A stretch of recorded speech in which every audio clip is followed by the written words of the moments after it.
Olá, como vai? Desejo que bem. Hoje eu estou aqui com mais um vídeo, A Gruta das Tecelãs, falando um pouco mais sobre esse pensamento, sobre esses entendimentos e as matrizes que regem ah, essa condução, essa que eu chamo de medicina, A Gruta das Tecelãs. Hoje o tema é pecado. Quero falar um pouco mais sobre um dos pilares fundamentais para se ver, para se atualizar, reconstruir, até limpar registros que sustentam essa condição, esse pensamento, esse conceito, essa limitação em cada um de nós. Por mais que algumas pessoas não façam parte da Igreja Católica que trouxe, que criou esse conceito pecado, sem entrar muito aí na política disso e do para quê de tudo isso. Isso pertence à consciência coletiva e de alguma forma todos nós ficamos expostos ou influenciados, é a melhor palavra, à existência, à fixação, a força do pecado. E essa egrégora, Maria Madalena e as tecelãs cósmicas, elas acreditam que é um assunto, tema, para se olhar profundamente, para mexer no campo, para limpar registros no corpo físico, porque é uma condição, é uma crença, um sistema que faz parte lá do sistema de crença pessoal, que muito interfere em vários campos, em várias decisões, em várias maturações. Então, elas acreditam que além de todas as inibições dos lugares onde que fomos desenvolvidos, que na verdade era para ter sido lidos como lembretes, como estímulos para o autodesenvolvimento, mas que é conduzido em muitas filosofias como inibições, carimbos, até mesmo justificativas para se sustentar em um lugar, um modo único de vida. Esse é um conceito que também, uma vez que faz parte de uma maneira bem dominante, bem forte no sistema de crença pessoal de cada pessoa, pode dificultar o amadurecimento, o desenvolvimento, principalmente do sistema no corpo físico, que é denominado sistema do prazer. Então, esse sistema ele está relacionado à sensibilidade, às percepções, à vivência livre da autorrealização e do que motiva na vida, a definição do que gosto, do que não gosto, enfim, é uma competência, o sistema do prazer se refere à sexualidade, que é uma competência biopsíquica que acolhe ou é constituída por maior número de instâncias aí do psiquismo. Então, não dá para falar todas em um vídeo, mas voltando ao pecado, essa é uma condição, é um dogma que pode muito sim interferir nesse desenvolvimento do contato consigo, da descoberta do que se realiza, do que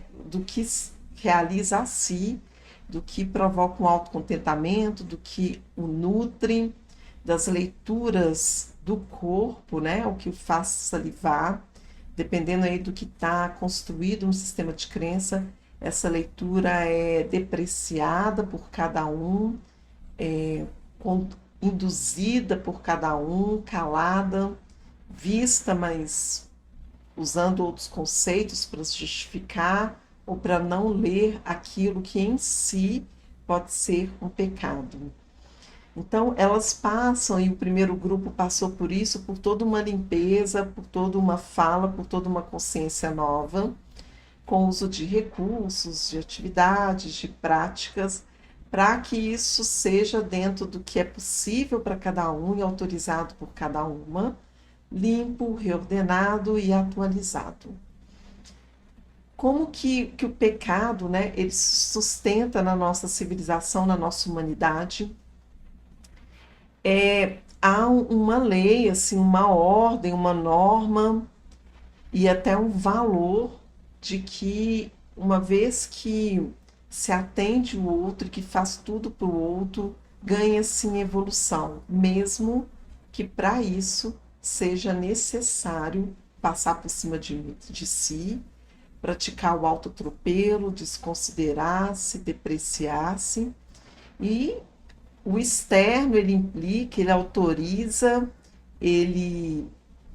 traz no imperativo que isso é uma das formas de estar evoluído, de um ser humano evoluído. E vai contra a fala de escolas que aqui eu reverencio e também contra o que para mim faz sentido, que essa existência ela é de cada um e a própria pessoa deveria ser o principal, a prioridade da sua própria existência, o deixar de atender a si para atender o outro, favorece muito mais as contabilidades afetivas, as garantias, as dependências, as simbioses e por aí vai, do que o estar junto, o oferecer algo que para si é possível, então que não fica dependente de ser pago por aquilo ali. E outro pilar que sustenta